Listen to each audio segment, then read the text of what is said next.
Assalamualaikum warahmatullahi wabarakatuh. Di sini saya Maria Safira Putri dengan NIM 2023011029 ingin menjelaskan jawaban saya pada tugas pertemuan 3 mata kuliah Tata Kelola Perusahaan dan Manajemen Risiko.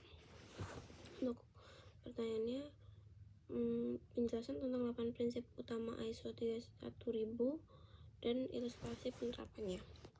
Yang pertama itu ada terintegrasi atau integrate. Prinsip ini tuh berarti manajemen risiko bukan kegiatan terpisah, tapi menjadi bagian dari semua aspek organisasi, perencanaan, strategis, operasional, hingga pengambilan keputusan. Contohnya itu di perusahaan retail.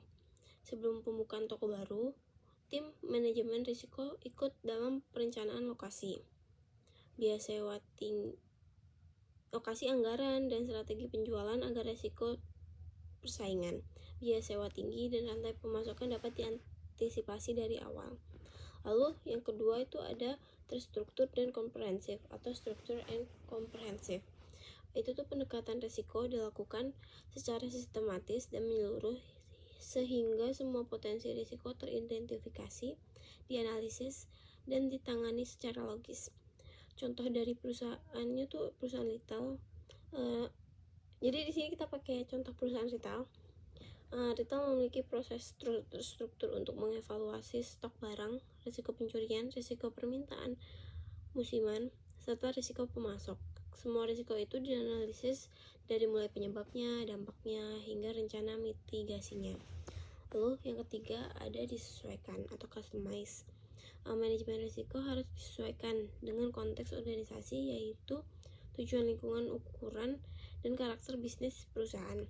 Contohnya itu perusahaan retail besar dengan puluhan cabang akan fokus pada risiko logistik dan keamanan toko. Sedangkan retail kecil fokus pada arus kas dan hubungan dengan pemasok lokal. Artinya, pendekatan risiko disesuaikan dengan menurut kondisi masing-masing unit usaha.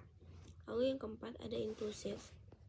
Prinsip inklusif memerlukan keterlibatan beragaman pemangku kepentingan agar semua sudut pandang dan pengalaman masuk dalam proses penilaian risiko. Contohnya itu di perusahaan retail, tim risiko melibatkan manajemen toko, staf gudang, tim IT, dan bahkan pelanggan melalui survei. Ini memastikan risiko operasional, teknologi, dan kepuasan pelanggan dipahami secara luas. Lalu yang kelima itu ada dinamik atau dinamis. Lingkungan bisnis selalu berubah. Manajemen risiko harus diadaptasi dan responsif terhadap perubahan internal maupun eksternal. Contoh di perusahaan retail itu saat muncul tren belanja online meningkat, itu perusahaan cepat menyesuaikan penilaian toko terkait sistem e-commerce, lalu memperkuat keamanan cyber dan strategi pemasaran digital. Lalu yang keenam ada berdasarkan informasi terbaik atau best available information. Keputusan risiko harus didukung data dan informasi yang valid, termasuk sejarah kejadian, estimasi masa depan, dan pengetahuan ahli. Contoh di perusahaan retail itu retail menggunakan data penjualan sebelumnya, riset pasar, dan laporan tren konsumen untuk memperkirakan risiko persediaan dan permintaan pelanggan pada periode liburan. Lalu yang ketujuh ada mengelola kepastian atau explicit address uncertainty, yaitu manajemen risiko harus menangani ketidakpastian secara jelas, bukan sekadar prediksi pasti, tapi mengantisipasi kemungkinan yang berbeda. Contoh di perusahaan retail itu retail mempertimbangkan berbagai skenario permintaan, seperti kenaikan harga bahan bakar yang menurun kunjungan toko, sekaligus menyiapkan strategi cadangan seperti promosi dan ekspansi online.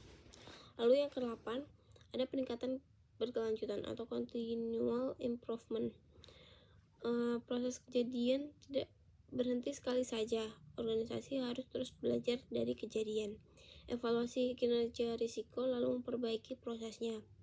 Contoh di perusahaan retail itu setelah menghadapi masalah stok kosong pada musim promo, perusahaan melakukan evaluasi dan memperkuat sistem keadaan dan memonitor stok real time untuk menghindari kejadian yang sama di masa depan. Jadi ringkasan yang bisa saya dapat dari 1-8 itu ISO 31000 tuh menekankan bahwa manajemen risiko harus terintegrasi ke seluruh proses organisasi, dilakukan secara sistematif dan komprehensif, disesuaikan dengan konteks, melibatkan pemangku kepentingan, responsif terhadap perubahan berdasarkan data terbaik, mengakui ketidakpastian dan terus diperbaiki seiring waktu.